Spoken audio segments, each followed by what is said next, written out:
Pronoun के जो chapter जो था उसका जितना मटेरियल था हमने पार्ट 15 तक खत्म कर दिया था, लेकिन 16वां पार्ट लाने की जरूरत हमें इसलिए पड़ रही है क्योंकि रिलेटिव प्रोनाउन जो है सबसे कठिन चीज है और उसमें क्या क्या मिस्टेक हो सकता है उसको हमने इस पार्ट में लाया है ताकि आपका रिलेटिव प्रोनाउन जो है वो ज़्यादा क्लियर हो सके, क्योंकि बहुत कॉम्प्लिकेटेड उसका प्रयोग है, जटिल है। इसलिए 21 क्वेश्चन लाए हैं, आप ध्यान दें। पहला क्वेश्चन देखिए, this is the girl which has stood first. आप देख रहे हैं कि यहाँ पर पर्सन है द गर्ल, तो विच का प्रयोग गलत होगा, व्यक्ति के लिए क्या आएगा, हु का प्रयोग आना चाहिए। तो यहाँ विच की जगह पर हम हु का प्रयोग करेंगे, चाहे दैट का भी प्रयोग कर सकते हैं, हु या दैट का प्रयोग।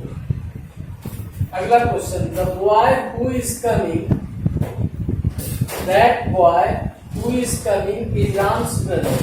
वह लड़का जो आ रहा है, तो रिलेटिव प्रोनाउन जब आ गया तो वह के अर्थ में यहाँ पर दैट का प्रयोग गलत होगा। रिलेटिव प्रोनाउन में वह के अर्थ में द का ही सिर्फ हम प्रयोग करेंगे, दैट का नहीं। Jaya has bot A car, comma, that is red. अभी देखिए, Jaya has bot A car के बाद कॉमा लगा हुआ है, इसका मतलब कि वह नॉन डिफाइनिंग हुआ। तो नॉन डिफाइनिंग वाले वाक्य में कभी भी दैट का प्रयोग नहीं किया जाता है। तो कार है तो किसका प्रयोग करेंगे, विच का, क्योंकि दैट का प्रयोग नॉन डिफाइनिंग वाले वाक्य में नहीं होते हैं। यह नॉन डिफाइनिंग है। नॉन डिफाइनिंग का पहचान क्या बताया कि रिलेटिव प्रोनाउन के पहले जो नाउन आएगा उसके बाद कॉमा लग जाएगा। तो कॉमा होने से क्या होता है, वह जो है सो नॉन डिफाइनिंग जो है सो रिलेटिव प्रोनाउन में रिलेटिव प्रोनाउन का प्रयोग हो जाता है। तो रिलेटिव प्रोनाउन का प्रयोग जो है जब नॉन डिफाइनिंग हो तो उसमें दैट का प्रयोग गलत है। वस्तु रहने पर विच और व्यक्ति रहने पर हु, जैसे सी इज राखी, राखी व्यक्ति है, कॉमा दे दिया, कॉमा देने का मतलब नॉन डिफाइनिंग, नॉन डिफाइनिंग में दैट का प्रयोग नहीं होता है। तो वस्तु रहने पर विच और व्यक्ति रहने पर हु का प्रयोग करते हैं। ये सब पर ध्यान देते जाएंगे। This is the girl who Mohan help, यह वाक्य गलत कैसे। अब देखिए, हु का प्रयोग आता है किसके लिए, व्यक्ति के लिए। तो व्यक्ति तो है, लेकिन वह व्यक्ति जो है उस सब्जेक्ट के रूप में है कि ऑब्जेक्ट के रूप में। देखिए क्या है, यह वही लड़की है जिसे मोहन ने मदद किया। तो मोहन ने मदद किया उस लड़की को, तो मोहन हो गया आपका सब्जेक्ट, हेल्प हो गया वर्ब और द गर्ल हो गया ऑब्जेक्ट। तो ऑब्जेक्ट के रूप में यह गर्ल है, इसलिए यहाँ पर हु का प्रयोग न करके हुम का प्रयोग करेंगे। ये बताए थे कि यदि व्यक्ति ऑब्जेक्ट के रूप में हो तो उसके लिए हुम का प्रयोग करते हैं, हु का नहीं। हु आता है किसके लिए, जो सब्जेक्ट होता है। जैसे सब्जेक्ट रहता है this is the girl who helped अस, तो लड़की ने मदद किया, तो सब्जेक्ट गर्ल रहता था, यहाँ पर हु होता। लेकिन सब्जेक्ट हट उसके बाद आ रहा है। सब्जेक्ट कौन है, मोहन, हेल्प द गर्ल, ठीक है। This is the student whom solved this question। देखिए इसमें वर्ब आ गया, इसका मतलब यही स्टूडेंट ने इस क्वेश्चन को हल किया। हल करने वाला कौन, ये स्टूडेंट। जो काम करने वाला है वो सब्जेक्ट है। तो द स्टूडेंट किस रूप में काम कर रहा है, स्टूडेंट जो है सो सब्जेक्ट के रूप में काम कर रहा है, तो हुम नहीं आएगा। हुम किसके लिए आया था, जो ऑब्जेक्ट के रूप में आता है। तो यहाँ पर गर्ल ऑब्जेक्ट था, यहाँ पर गर्ल था ऑब्जेक्ट, ऑब्जेक्ट था तो हुम लाए। आज द स्टूडेंट यहाँ पर गया सब्जेक्ट, क्योंकि सब्जेक्ट ने ही काम किया है। The student solve this question, इसलिए यहाँ पर हु का प्रयोग करेंगे। हुम के जगह पर हु का प्रयोग करेंगे, हुम का नहीं। हुम का प्रयोग किसके लिए, वैसे व्यक्ति के लिए जो ऑब्जेक्ट हो, और हु किसके लिए, वैसे व्यक्ति के लिए जो सब्जेक्ट हो। अगला देखिए, all is well which ends well. क्या बताए थे कि ऑल का प्रयोग यदि वस्तु के लिए हो तो उसके लिए रिलेटिव प्रोनाउन विच नहीं आता है बल्कि दैट आता है। All is well that ends well. Nothing which I know is concealed. देखिए नथिंग एस लगा हुआ है वाक्य में, तो बताए थे कि नथिंग, समथिंग, एवरीथिंग, एनीथिंग यदि वाक्य में लगा हुआ हो तो उसके लिए रिलेटिव प्रोनाउन व्यक्ति के लिए हु का भी प्रयोग नहीं करेंगे, वस्तु के लिए विच का भी प्रयोग नहीं करेंगे, सब के लिए हम दैट का ही प्रयोग करेंगे।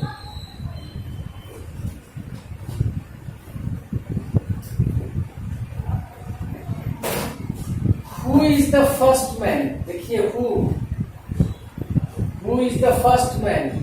इंट्रोगेटिव प्रोनाउन who से है, तो इंट्रोगेटिव प्रोनाउन से वाक्य शुरू करने पर उसमें व्यक्ति के लिए who का प्रयोग न करेंगे, न वस्तु के लिए which का प्रयोग करेंगे, सभी के लिए हम that का ही प्रयोग करेंगे।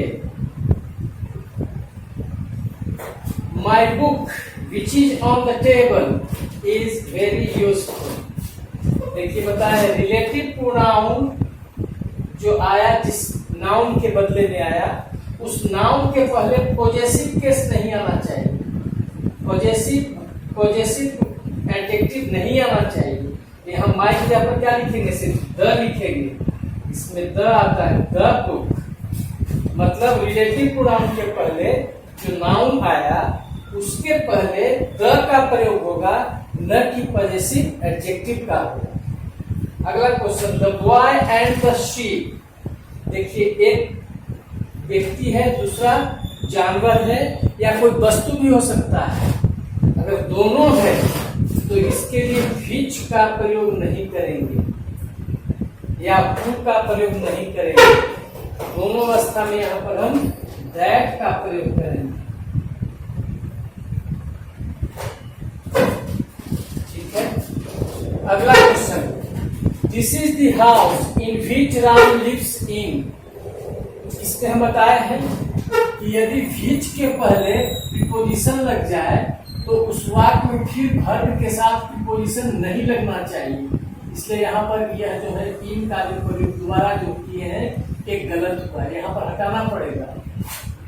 हाँ ऐसे लिख सकते हैं, this is the house which Ram lives in. यहां से हटाएंगे तब वहां देंगे, दोनों जगह नहीं दे सकते।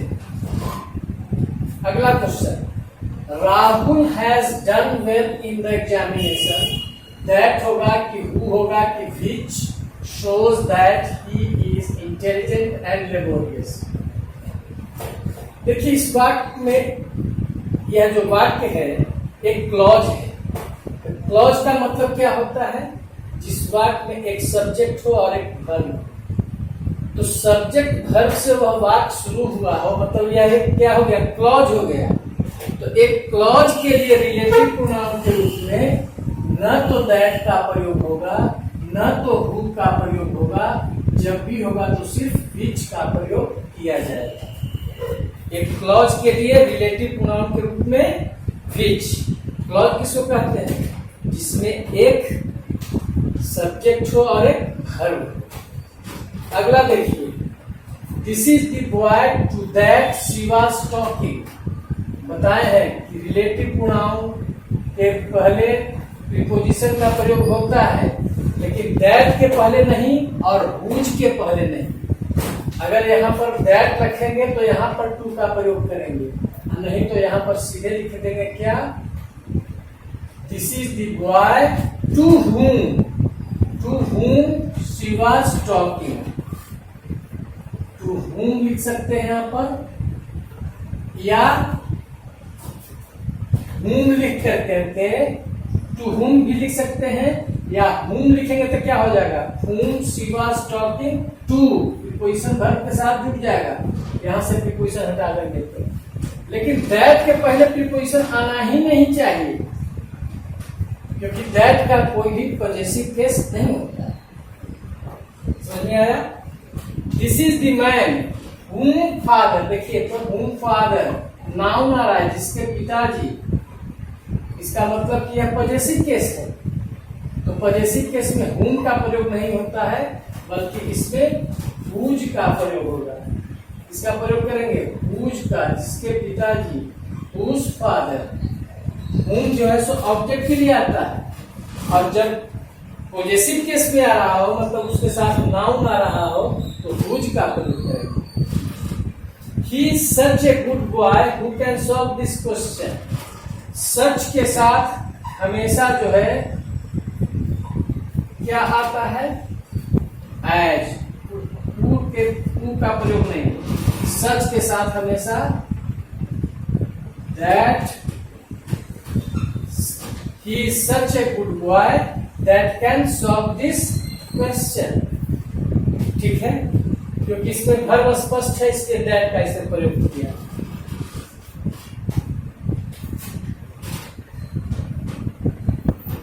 Whose of these pens are yours? इसका मतलब आपको चुनना है, चूज करना है, चूज करना। चूज जब करना है, आपका बहुत सा पेन है, कि इनमें से तुम्हारे कौन कौन से करने हैं, तो यहाँ पर whose नहीं आएगा। सिलेक्शन करने में, व्यक्ति या वस्तु को चुनने में which का प्रयोग करते हैं, whose का नहीं।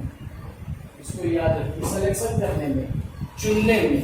अब कोई क्लास के अंदर आए, कहा कि हमें अपना भाई से मिलना है, तो उनको हम बताएंगे विच इज योर ब्रदर। ऐसा नहीं कहेंगे कि हु इज योर ब्रदर, क्योंकि चुनाव देखेगा, उससे बताएगा। क्वेश्चन आप करते हैं कि इसमें आपका कौन भाई है, तो which of the students is your brother. She is the woman I admire है। देखिए इसमें से क्या किया गया है, रिलेटिव प्रोनाउन को हटाया गया है, क्योंकि यह ऑब्जेक्ट के रूप में। ठीक है, हटा देंगे। तो हटाने के बाद यहाँ पर कोई ऑब्जेक्ट नहीं आना चाहिए, वर्ब का कोई ऑब्जेक्ट नहीं आना चाहिए, सिर्फ होगा she is the woman I admire. सिर्फ आई एडमायर, मतलब उस वर्ब के बाद कोई भी ऑब्जेक्ट के रूप में शब्द का प्रयोग नहीं होगा। अगला क्वेश्चन है, she is a good man comma we respect. इसका मतलब कॉमा दिया हुआ है, इसका मतलब नॉन डिफाइनिंग है। तो नॉन डिफाइनिंग में कभी भी आपको जो है रिलेटिव प्रोनाउन नहीं छिपा सकते हैं। तो यहाँ पर क्या सब्जेक्ट वर्ब निकला हुआ है, इसका मतलब व्यक्ति के लिए क्या आया हुआ है, whom आया हुआ है। इसमें whom हम देंगे, whom का प्रयोग करना है, whom का प्रयोग होगा। इसका मतलब कि डिफाइनिंग, नॉन डिफाइनिंग, कॉमा है तो नॉन डिफाइनिंग वाले वाक्य में रिलेटिव प्रोनाउन को छिपाया नहीं जाता। नॉन डिफाइनिंग का मतलब इसके बाद कॉमा पड़ जाए। अगला देखिए, यू आर द मैन। यहाँ पर देखिए यू आर द मैन। अब देखिए यहाँ सब्जेक्ट के रूप में आया है, तो सब्जेक्ट और टू बी वर्ब के बाद सब्जेक्ट जो है अगर नाउन आ रहा है तो उसके लिए भी रिलेटिव प्रोनाउन नहीं छिपाएंगे। यहाँ पर हमको लिखना होगा, क्या लिखना होगा, हु। सब्जेक्ट और टू बी वर्ब के बाद जब नाउन आ रहा है तो वैसे वाक्य में जो है रिलेटिव प्रोनाउन को नहीं छुपाया जाता है। तो क्या आंसर होगा, you are the man who supports us. Who यहाँ पर जो है सो आपको देना होगा, हटाना नहीं होगा। Most of the students specially who have done their homework are playing cricket. बताए थे कि यदि वाक्य में specially, including, mainly, notably, chiefly इस सब का प्रयोग हो तो रिलेटिव प्रोनाउन का प्रयोग कब करेंगे, जब इसमें दोज लगा देंगे। दोज लगा करके ही, बिना दोज के नहीं होगा, इसमें दोज लगाना होगा। दोज यहाँ पर प्रयोग करेंगे तब रिलेटिव प्रोनाउन का प्रयोग होगा। कौन कौन सा था इसमें, specially, mainly, notably, chiefly, including, सबके बाद दोज दे करके ही हम रिलेटिव प्रोनाउन का प्रयोग करते हैं। अगला क्वेश्चन है the boy who has come late he is wicket. देखिए इसमें the boy who has come late, वह लड़का जो लेट से आया है, और फिर इसी सब्जेक्ट को हम दोबारा यहाँ पर प्रयोग कर रहे हैं कि यह गलत प्रयोग, इसको दोबारा नहीं देना चाहिए। इसलिए यह बात, इस वाक्य में ध्यान देना है, ही को हमको हटाना है। ठीक है। Sees Radha comma and who is a great singer. अब इसमें देख लीजिए, यहां पर नाउन, ये नाम है राधा, एंटीसीडेंट है किसका, हु का, नॉन डिफाइनिंग है ये है। तो नाउन और रिलेटिव प्रोनाउन के बीच एंड कनेक्टर का प्रयोग गलत होगा, इसमें एंड का प्रयोग नहीं करेंगे। She is Radha who is a great singer, यहां पर जो है मतलब कि नाउन और एंटीसीडेंट के बीच में किसी भी कनेक्टर का प्रयोग गलत होता है। तो हम आशा करते हैं कि आपको यह वीडियो बहुत पसंद आया होगा, क्योंकि मैंने रिलेटिव प्रोनाउन जो बहुत लंबा चैप्टर था उस पर किस तरह का जो है सो आपको एरर पूछ सकता है, हमने 22 क्वेश्चन देकर के उसको हमने रिवीजन किया। ठीक है, धन्यवाद।